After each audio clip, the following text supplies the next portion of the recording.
Today we're testing plug-in solar. The easiest way to get started, or possibly the easiest way to burn your house down.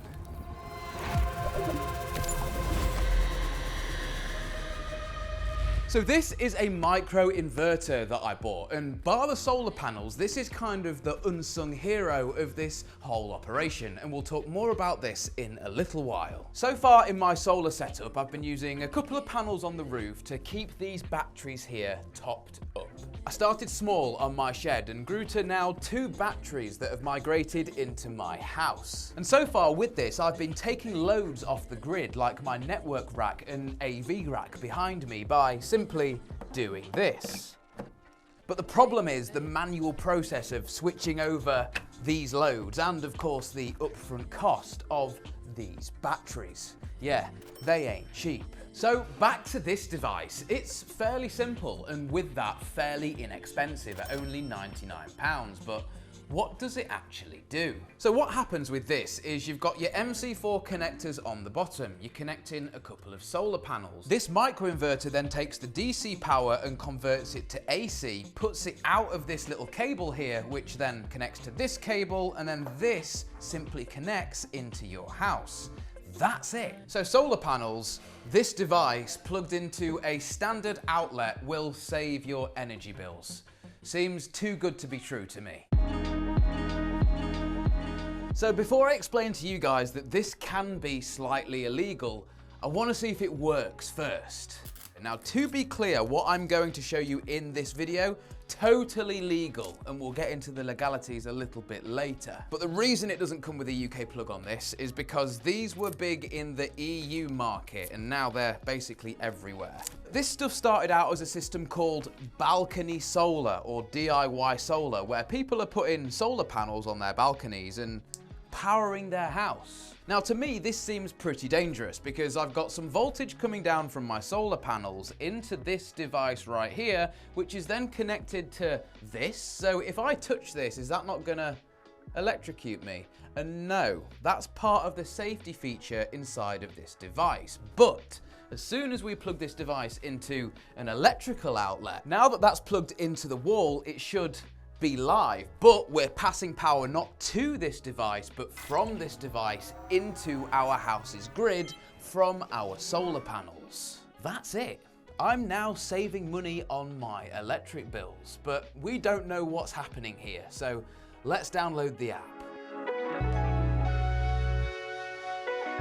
Okay, so this has been set up for about 5 minutes, and I am already generating just under 50 watts of power back into my home's electrical grid. Now, it's really overcast outside and 50 watts is next to nothing. I'll be really interested to see what this is doing tomorrow lunch or when we have a sunny day. So we need to wait for that because this is working and I can't quite believe it.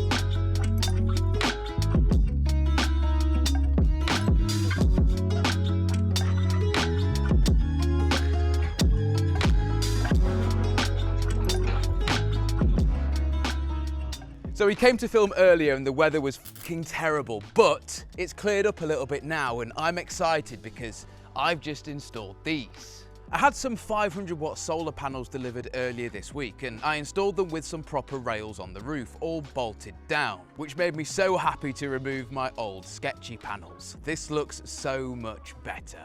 And so far this has cost about £450, including the mounting hardware. Oh, and yeah, almost my life. This goes without saying, don't try this at home. Now, this has been that successful over the last week, I've ordered a second inverter to collect more sunlight and to explain to you guys why all of this can be slightly dangerous if not done correctly.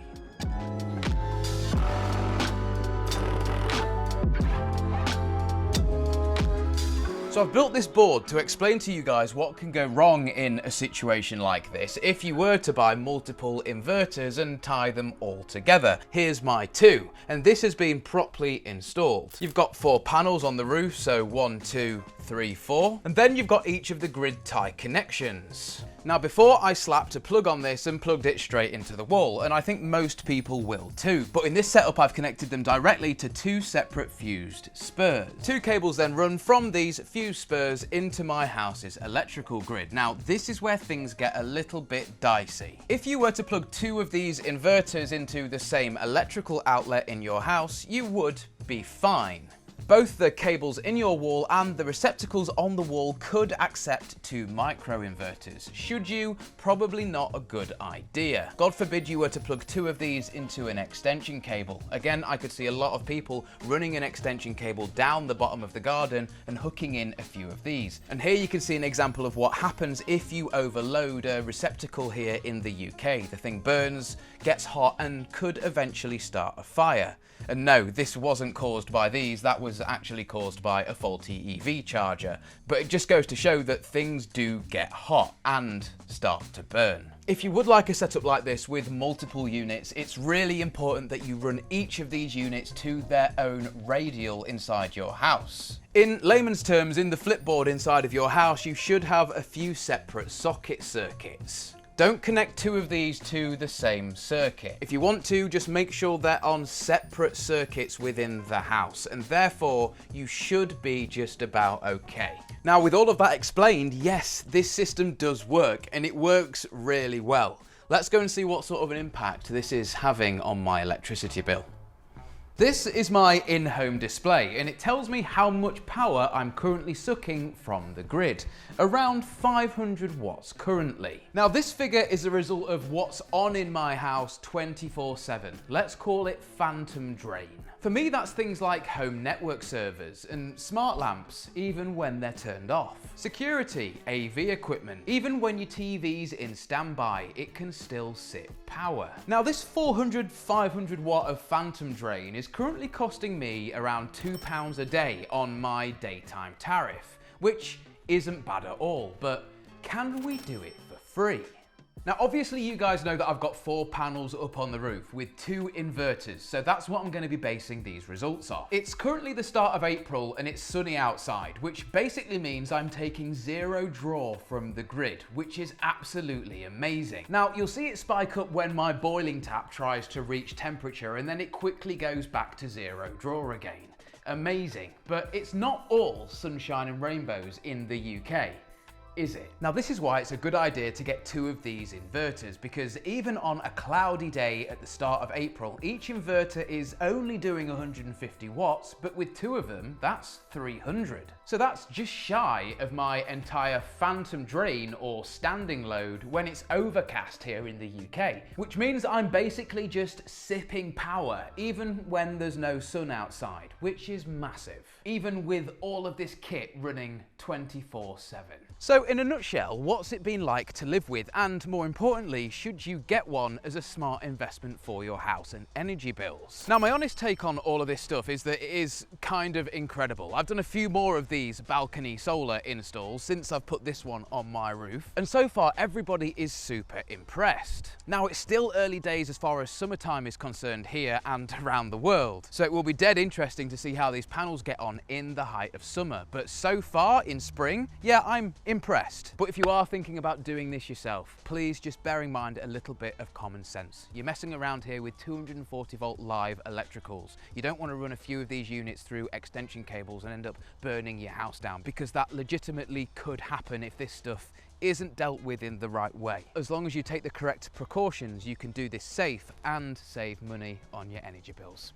Anyway guys, my name's been Alex, this has been TechFlow, and we need to thank today's video sponsor, Squarespace. They're the all-in-one platform for building a professional website, whether you've never touched one before or you like injecting your own code. And if you've ever started a blank page thinking, where the hell do I start? Squarespace has this thing called Blueprint AI that can help you generate a site layout based on what you're making. You can even fine-tune everything with the Fluid engine, which is basically drag and drop editing for websites. It feels futuristic, modern, clean, and it's easy to get looking premium. So if you know someone that needs a website, head to Squarespace and grab yourself a free trial. And when you're ready to purchase, you can save yourself 10% by using code TechFlow, or go to squarespace.com/TechFlow. Huge shout out to Squarespace for helping with this video.